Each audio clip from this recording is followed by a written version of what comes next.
Haleluya. Sungguh merupakan sebuah kegembiraan, sukacita bagi saya pada hari ini boleh berbicara lagi kepada saudara sekalian dari firman Tuhan. Meskipun secara sederhana dan juga topiknya sederhana. Saudara, saya ingin mengatakan kepada kita sekalian, kalau kita mengimani firman Tuhan, meyakininya dengan sungguh-sungguh, maka itu akan menghasilkan buah di dalam kehidupan kita, berdampak bagi perjalanan iman kita. Sebelumnya kita satu di dalam doa. Bapa di surga, kami bersyukur, berterima kasih untuk firman-Mu yang masih tersedia bagi kami pada hari ini untuk direnungkan. Secara singkat kami lagi akan belajar tentang bejana yang dikuduskan atau menjadi bejana kekudusan di dalam Kristus. Secara khusus bejana yang dipulihkan. Hidup kami, iman kami, perjalanan hidup kami adalah bejana yang perlu mengalami pemulihan dari waktu ke waktu. Untuk itu ya Bapa, berbicaralah kepada kami. Dan kalau ada di antara kami yang membutuhkan pemulihan iman, secara khusus kami berdoa, Tuhan, pulihkanlah mereka. Pulihkanlah kami semua. Di dalam nama Tuhan Yesus. Amin. Amin. Saudara sekalian, hari ini bagian daripada seri renungan kita menjadi bejana kekudusan di dalam Kristus, dan secara khusus bejana yang dipulihkan. Saya ingin mengajak kita untuk melihat iman yang dipulihkan. Iman yang dipulihkan. Saya punya teman seperjalanan dari waktu ke waktu, yaitu Letnan Immanuel namanya. Dan dari waktu ke waktu dia menolong kami untuk menyiapkan segala sesuatu. Dan itu namanya mengingatkan kepada saya tentang Allah yang selalu hadir dan menyertai. Tetapi itu tidak akan ada efeknya sama sekali kalau kita tidak mengimaninya. Immanuel, Allah beserta kita, tidak akan ada pengaruhnya kalau kita tidak mengimaninya. Tuhan akan memberkati, tidak ada pengaruhnya kalau kita tidak mengimaninya. Saudara sekalian, Allah berjanji untuk memelihara, menjaga kita, menuntun kita. Semua itu baik adanya, tapi tidak akan berdampak apa-apa kalau kita tidak mengimaninya. Untuk itu saudara sekalian, saya mengajak kita pada sebuah peristiwa setelah kebangkitan Yesus Kristus. Minggu lalu murid-murid berkumpul di satu ruangan. Mereka mengunci pintunya karena mereka ketakutan. Tapi ketakutan mereka, keberanian mereka, itu dibereskan oleh Tuhan. Itu renungan kita pada minggu yang lalu. Keberanian dipulihkan. Tetapi pada waktu mereka berkumpul, satu murid tidak hadir di situ, namanya Thomas. Seringkali dikenal dia sebagai seorang yang peragu. Orang yang tidak begitu percaya kalau dia tidak melihat hasilnya. Kalau dia tidak melihat bukti. Sehingga ketika ia berjumpa dengan murid-murid, mereka bercerita bahwa kami telah melihat Yesus. Kami telah diberanikan. Kami telah dikuatkan. Damai sejahtera kami alami. Thomas mengatakan, kalau saya belum melihat dia, saya belum mencucukkan jari saya pada bekas lukanya, aku tidak akan percaya. Kemudian Tuhan hadir dalam pertemuan mereka berikutnya ketika Thomas ada bersama dengan mereka. Itu dicatat di dalam Yohanes pasal 20 ayat 24 sampai dengan ayatnya yang ke-29. Tapi saya bacakan 3 ayat terakhir bagi saudara sekalian. Kemudian ia berkata kepada Thomas, yaitu Tuhan Yesus, berkata kepada Thomas, taruhlah jarimu di sini dan lihatlah tanganku. Ulurkanlah tanganmu dan cucukkan ke dalam lambungku, dan jangan engkau tidak percaya lagi, melainkan percayalah. Thomas menjawab dia, ya Tuhanku, ya Allahku. Kata Yesus kepadanya, karena engkau telah melihat aku, maka engkau percaya.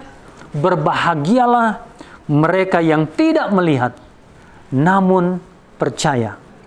Saudara saya kasih dalam nama Yesus Kristus, iman yang sungguh-sungguh adalah iman yang mempercayai meskipun tidak melihat. Ibrani pasal 11 ayat yang pertama mengatakan, iman adalah dasar dari segala sesuatu yang kita harapkan dan bukti dari segala sesuatu yang tidak kita lihat.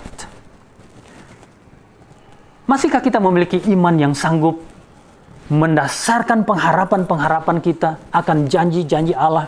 Masihkah kita memiliki iman yang mendasarkan kerinduan-kerinduan kita akan janji-janji Allah?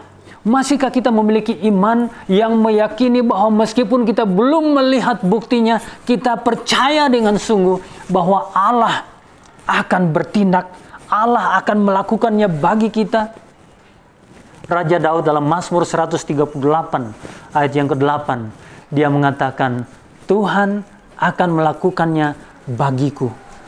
Dia sangat percaya di dalam segala sesuatu, di dalam tantangan, di dalam ketidaksanggupannya, di dalam ketidakpastian, dia memiliki iman, sebuah keyakinan bahwa Allah yang berkuasa, Allah yang besar, Allah yang sanggup bertindak akan melakukannya bagi dia. Tuhan akan menyelesaikannya bagiku. Dia sangat yakin akan kebenaran firman Tuhan itu.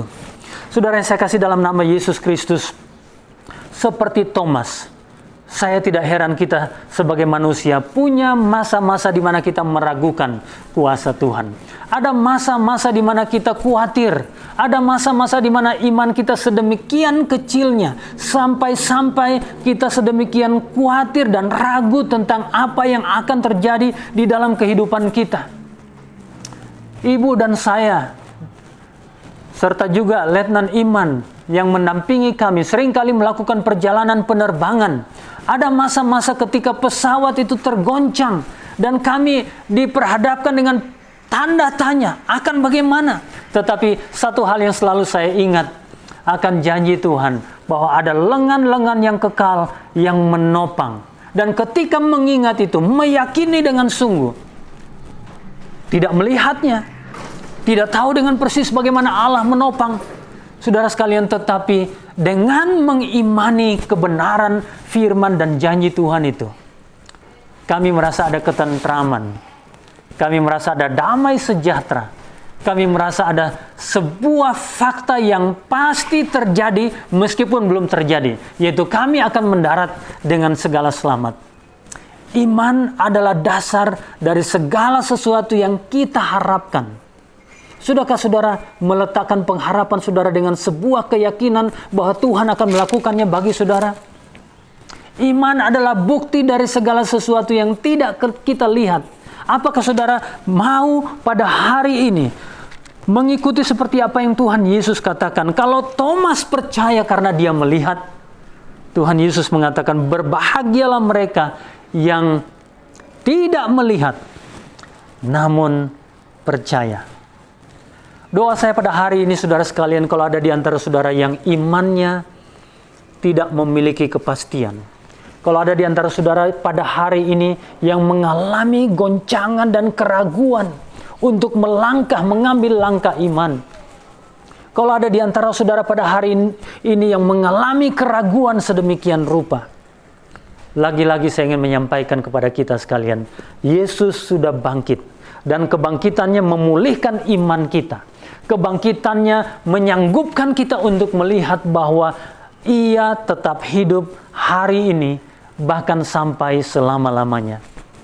Kalau ada di antara saudara yang membutuhkan iman saudara ingin dipulihkan, sementara saya berdoa, saudara berdoalah di hadapan Tuhan.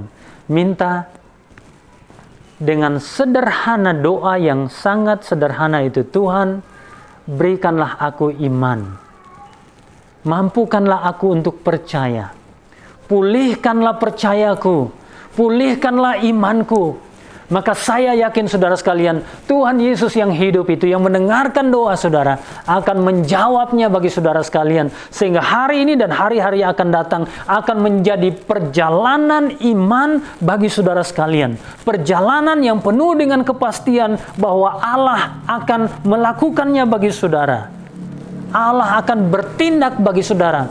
Allah akan menggenapi janji-janjinya bagi saudara sekalian. Mari kita satu di dalam doa. Bapa di surga, kami berdoa secara khusus pada hari ini. Bersyukur, berterima kasih untuk pengingat dari firman Tuhan yang Kau berikan bagi kami. Melalui pengalaman Thomas, salah satu murid yang seringkali ragu, tetapi berjumpa dengan Yesus dan diberanikan untuk percaya.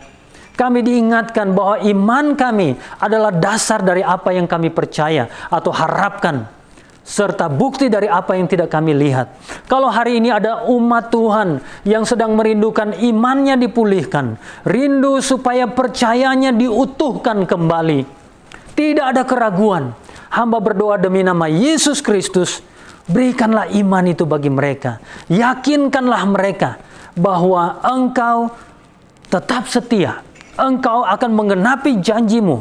Engkau akan berjalan beserta dengan mereka. Sebab Engkaulah kebangkitan dan hidup. Allah yang tetap hidup. Hari ini bahkan sampai selama-lamanya. Terima kasih Bapa. Terpujilah Engkau. Di dalam nama Tuhan Yesus Kristus. Haleluya. Amin. Amin. Tuhan memberkati saudara sekalian. Haleluya.